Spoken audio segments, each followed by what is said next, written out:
Let me tell you about a story. Now we men are talk bound about that law enforcement, a right bunch of clowns, how they wear their badge like a plastic crown, how they're sticking to a story of which they are now bound. It's a rabbit hole they don't want you to go down, but over in Wisconsin, they're doubling down. Hello everybody, this is Eric Jose on Making a Murderer on YouTube. I cover the Stephen Avery and Brendan Dassey cases, but also as time passes I've been covering other cases such as the Staircase or OJ and many wrongful convictions of youth. I go over the documents, the photos, the videos, anything case related, so stay tuned because I have many more videos just like the one you're about to see. Hello there everybody, how you doing? We're here today with the final amicus brief here. The final actual brief, but I think I am going to have one more follow-up video to all this. Anyway, so today it's the Innocence Projects. It's basically the network of Innocence Projects. So it's multiple Innocence Projects from multiple states getting together to write this brief and express, what they see, at the Innocence Projects and the work that they're doing and what the statistics they're finding with the. And the Innocence Projects are limited in scope because they don't have a whole bunch of money, so they really won't waste a lot of time unless there's something DNA they can test, something that will speed up the process. That if they can test it and the result is favorable to the person in jail or in prison, then they can do something. They don't spend a lot of time doing like what Zellner's doing right now, where she's basically just going, "No, this narrative is crap. This whole story, everything that the prosecution said is crap." But she's having to go after everything like line by line. Innocence Projects prefer to just have DNA that can be tested. That's it. And they have to do that to be cost effective. They can't go, doing the type of thing like Zellner's doing because they just don't have that kind of resources. Zellner, because she picks and chooses what she does, she's able to do what she's doing, which makes her unique. But the Innocence Projects do the best they can, and like I say, they're limited in how many ways they can get somebody out of prison. Whereas Zellner is not quite as limited as they are. But so when you look at it that way, the Innocence Projects, they do a good job, but they're and even with their limited capacity of how they're able to really help people, they still collect a lot of data and know a lot about wrongful convictions and how they happen and that. So we're gonna go ahead and get into it here. This is the amicus brief filed by the Innocence Projects. And just one last time I want to remind you, remember that all of these amicus briefs were filed for Brendan at the cert stage. It's extremely important to kind of note that because it doesn't usually happen. Usually, entities writing amicus briefs wait until a case gets accepted by the Supreme Court and is at the merit stage. So the fact that you're seeing 6 amicus briefs in favor of Brendan at the cert stage tells us that a lot of people in this country, a lot of people well placed in the profession of law, the legal profession, and also investigating and all those things. There's lots of people out there paying attention to what's happening. So with Brendan and are interested in what happens to Brendan. So trust me, it's not over with Brendan by a long shot. It's just going to be a matter of finding the way that unlocks the door that's going to eventually blow this thing wide open for Brendan. As far as I'm concerned, what happened with Len Kaczynski alone should have vacated his conviction. But then after the whole fiasco at the 7th Circuit on Bank, what led up to that and stuff and everything, how this thing has all gone, to end up with the 7th Circuit Court lying to us, just like the state of Wisconsin, just like Tom Fassbender, telling us that the control question was proof of Brendan resisting when it's absolutely proof of Brendan buckling to the will of investigators. So I don't know what these majority judges over at the 7th Circuit, where they had their head. I would suggest that they possibly need to go to the doctor and have their heads removed surgically from their behinds. But, anyways. So, we'll move into the brief by the Innocence Projects now. Hello, everybody. We're here today to talk about the final amicus brief, basically the one filed by the Innocence Network, which would essentially be all the Innocence Projects. So, filing this jointly. They're also filing it with, basically added on as amici are, I think they said something like 27 recent exonerees that the Innocence Project has helped get released. And one of those is somebody that I've talked about before. I've done a video about before. Some of you may remember I did a video called, about the innocence deniers and a gentleman named Devontae Sanford. So they bring up he's part of this, so they actually talk about him, and we'll see that here in the video. But the other thing that was interesting here, folks, is you all know how much of a problem I have with the Seventh Circuit Court because of the way that they chose to represent the control question. And they straight up lied and said that it is something that it isn't. Now, I'm not going to go into the control question here today, folks. I know you've heard me talk a lot about it, so I'm not going into that today. But here's another thing in here where the Innocence Project talks about the math that the Seventh Circuit was doing when it was trying to determine the ratio of false confessions and stuff like that. And they basically point out very obviously here how the Seventh Circuit was basically doctoring the factors. They were playing around with the factors in the equation to figure out the ratio. So so you'll see that where they call that out right here. Here's the thing, folks. We know that they're misrepresenting the control question. So these are we to believe that these judges don't have a basic fundamental understanding of the English language? Okay, because they're judges. Okay, they've gone to a lot of school. Trust me, loads of it, and I'm sure literature and English classes were, on the study course, or part of the path to becoming a lawyer, right? Okay, then you have what the Innocence Project's bringing up here today. And the fact that the Seventh Circuit Court was pretty much purposefully doctoring the numbers to make it seem like false confessions were not nearly as much of a problem as they really are. So you'll see that where the Innocence Project criticizes the way that the Seventh Circuit did their math. Now, here's the thing: why is the Seventh Circuit, who are judges, supposed to be completely above and separated from like these lower state courts and things like that or whatever? Why are they now caught twice in their decision not being completely truthful or misrepresenting things purposefully, it would seem? Why would the Seventh Circuit judges, majority judges, be doing that? I mean, it's just a question, obviously. But think about it. Why would they be doing that? They're judges. It doesn't make sense that they would need to be in any way dishonest or try to, to try to, fiddle with the facts or fiddle with the factors or like I say, deliberately misinterpret the English language.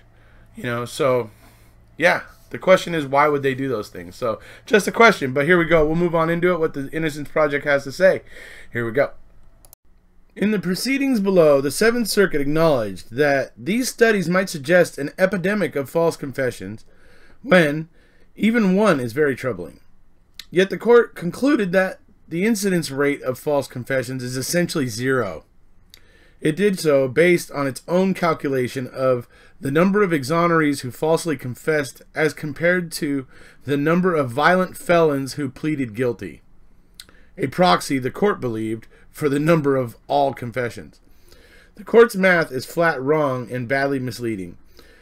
As Judge Robner explained in dissent, defendants plead guilty in all manner of situations, often without being subject to coercive interrogation at all.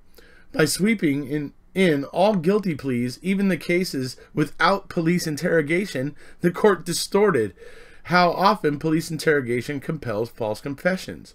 Further, the court compared apples to oranges. In its numerator, the court counted only proven false confessions by exonerees.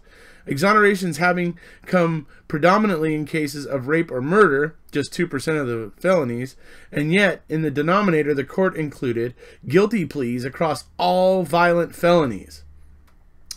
The numerator and denominator must be comparable. And of course, the court included in its numerator only those false confessions who have been exonerated to date.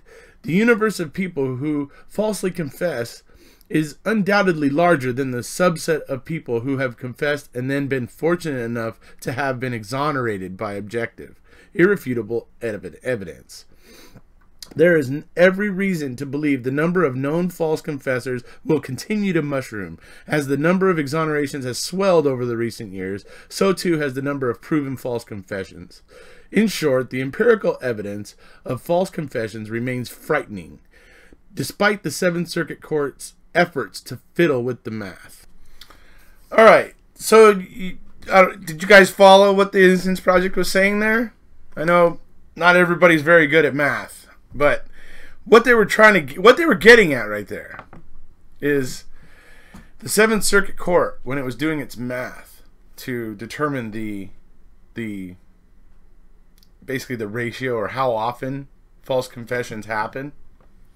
Okay, so it was taking the number of known false confessions, all right, from the registry, the National Registry or whatever. So it's taking that number, and then to determine how many confessions are false out of any number of confessions, how many of them are false, right? That's what they're trying to figure out. Or let me put it another way. That's what the Seventh Circuit Court says they're trying to figure out. But when you find out how many cases they included into the denominator, or the basically the amount of cases that they included as cases involving confessions, you find out that they included a whole bunch of cases that never had a confession involved at all. Never. So by adding those cases on to determine total confessions, how many of those are false, you can't add cases that don't have a confession involved. You're playing with the numbers. You're doctoring the numbers. You are deliberately trying to mislead. Okay, so that's what they're saying here, and that's what happened. And then it's going further to say that even and for the Seventh Circuit Court to not realize that number for the established, exonerations, known exonerations to date that have been proven, the Innocence Project is talking about in the last few years that the amount of exonerations has been ballooning. It's been getting more and more. There's been more and more exonerations. So the number of false confessions given, that number is going to continue to mushroom, as they put it. Okay, so that number is going to grow. Okay, it's only going to grow because that's what's been happening for the last several years. That number has just been, as they put it, mushrooming. Think about what a mushroom's shaped like, folks. Right? Okay. So they're basically saying that the Seventh Circuit majority here basically deliberately doctored the math to make false confessions seem less prevalent than they actually are. Yeah. So like I said, they're misrepresenting once again, this time with the math of the false confessions. So and you all know how I feel about their interpretation of the English language in regards to the control question. So all right. Having said that, now we'll move into the next bit. The evidence of false confessions by individuals with intellectual disability is more overwhelming still. Among exonerations tracked by the National Registry of Exonerations, a full 70% of exonerees with mental illness or intellectual disability falsely confessed. 70%. 7 out of 10 with mental impairment, people. 7 out of 10. So, how disturbing is that little number? 7 out of 10 of the mentally impaired. 7 out of 10 of the exonerations had the mentally impaired subject or suspect had given a false confession. 7 out of 10. That's ridiculously high. It's beyond ridiculously high. That's 7 out of 10. That is wow. Right. Yeah, the mentally impaired and those people, they don't need any of our help in the justice system. No. What could possibly be making anybody think that? Jesus. Unbelievable. All right, this is a case I actually have done a video about and covered in the past. I'll leave a link down below in the information. Devontae Sanford was a 14-year-old when he was arrested for murder of 4 people in a drug house in Detroit. Police first encountered Sanford near the scene of the crime. Sanford, a special education student, could barely read or write at the time. Sanford told police that he did not want to help with the investigation, but when police learned Sanford was related to a former Detroit homicide detective, they called Sanford's relative, and he urged him to cooperate with the officers. So he got into a car with the officers, including the head of the Detroit's Major Crimes Division, and drove around for 2 hours. At one point, in Sanford's words, "We got something to eat. We went back to 1300 Bobine Avenue, police headquarters. They let me get on the computer. They were friendly. It wasn't hostile at all." Sanford then gave a statement that he and other friends met at a restaurant, planned to rob the house where the murders occurred, and passed out guns. When they approached the house, Sanford said he asked to get out of the car and walked home while his 3 friends went to the house. After the officers left, Sanford spent the night sleeping on the couch at the police station. Officers took Sanford home the next day. Then they investigated his story and found it made no sense. The restaurant had been closed for months. Sanford's description of his friends did not match the description by witnesses, and Sanford's description of the gun caliber was wrong. Officers returned to Sanford's house. They told his mother, "We think your son knows something. We think your son's lying. He needs to tell us the truth." They told Sanford they needed to take him in for questioning, but assured him that he would be home in time for school the following day. When Sanford got in the car with the officers, that's when stuff started to change with the questioning. The officer told him, "We found blood on your shoes." When Sanford denied that, the officer assured him that blood had been found on his shoes and had been tested already. At police headquarters, one officer showed Sanford pictures of the victims' dead bodies, and another officer then drew a diagram of the house, telling Sanford that he could go home if he identified where the dead bodies were found. In Sanford's words, "They had already showed me pictures before, so I'm thinking, like, I know from the pictures where they were all at. Maybe if I do this, I'll go home." Sanford confessed. This time, he said he committed the murders himself. He changed the locations where he claimed to have met friends. Now Sanford said they met at a park, not in a restaurant, and Sanford's description of the guns now matched those used in the killings. Officers next took Sanford to make a videotaped statement, still assuring him that he would be going home. Once he gave the statement police wanted, Sanford was arrested, booked, and sent to juvenile detention. About his confession, Sanford later said, "I wanted everything to be right because if it wasn't right, he wasn't going to believe me and he would keep me there longer. I really wanted to go home." Within weeks, Sanford recanted, saying he made up the story and police had provided him the details of the crime. But after the videotape was played at his trial, Sanford pleaded guilty to second-degree murder on the advice of his lawyer. The lawyer never moved to suppress Sanford's confession.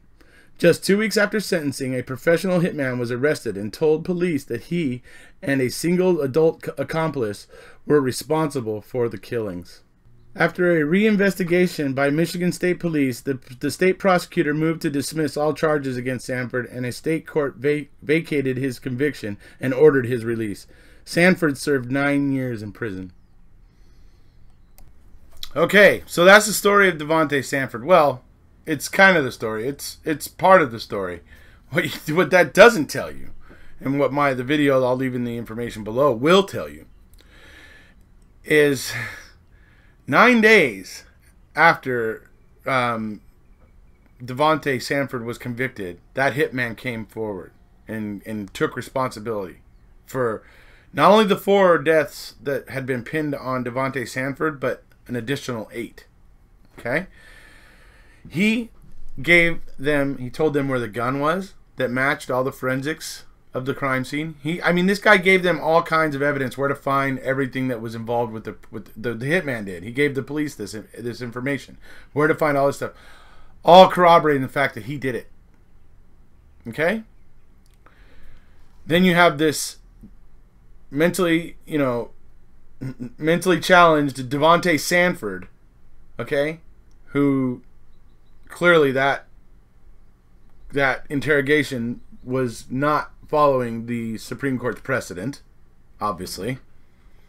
and they get that wonky confession. And then a hitman comes along who's leading them right to the murder weapon and he's giving them clues, or giving them, telling them things about the crime that nobody could know, basically proving it was him. The DA in the case drug her feet. She drug her feet on it. She basically told the hitman, nope, you didn't do those four. That wasn't you. Even though, like I said, he led them to all this evidence, right? She basically said, no, you didn't do those four. That was Devontae Sanford. To this day, that DA still thinks that Devontae Sanford is guilty. She still thinks that. If it wasn't for the Michigan, basically the DOJ, basically Michigan's own DOJ and whatever getting involved with this, Devontae Sanford would still be in jail because the DA that prosecuted him's pride was too fragile for her to realize that she had, garnered a wrongful conviction. She was so dead set to save her pride that she would not correct this misjustice. Sad. This is one thing that people out there say, oh yeah, what do you expect? Everybody planted all this evidence against Stephen Avery. You think everybody was in on it? No, not everybody has to be in on it. Look at the way the system works, moron. You look at the way the system works. It backs each other up. They don't even ask questions to find out whether or not they should be backing each other up. They just do it. It's automatic. They don't think about it. And when there's no thought, then of course you're not going to find the problems like this that are occurring. If you're just blindly marching forward without asking questions, you're never going to find this stuff. Okay? So, this Devontae Sanford thing really bugs the hell out of me, because that particular DA who could have owned her stuff 9 days after the conviction and could have made that much less problematic, a lot less costly for the state, but she decided her pride was more important. Okay? Devontae Sanford ended up getting a $450,000 settlement when he was exonerated. Imagine how much less than $450,000 it would have been if stupid Miss DA could have gotten over her pride 9 days after the conviction. How much less would Devontae Sanford have deserved? And trust me, Michigan's not exactly a state that's flush with money right now, because they got lots of problems with crime there. I'm sure they didn't need to be paying out $450,000 right now, or at the time. Not that Devontae Sanford doesn't deserve it. He does. I'm just saying that these kind of prosecutors, these kind of DAs, like the lady that prosecuted Devontae Sanford, they are a cancer on our criminal justice system. So, I'm going to go ahead and get off my soapbox now, folks. Sorry. And if you haven't already, please hit subscribe. Alright, so there you have it. That's the Amicus brief from the Innocence Projects, the network of the Innocence Projects. You guys saw me getting a little bit heated about the Devontae Sanford situation there. Yeah, dude, Kim Worthy, that DA, really pisses me off. Oh, man. You heard me talking about it with Sean Atwood, too. So, anyways, yeah, so that's where we're at. These are the powerful briefs that were filed for Brendan. As I've said, at the cert stage, which is not usually when people get together to file amicus briefs. They usually wait till the merit stage. They wait till the case at least gets accepted by the court. So I think it speaks volumes that all these were filed for Brendan at the cert stage before the merit stage. So that's about it for the Innocence Projects brief. If you haven't already, please hit subscribe, and we'll see you guys.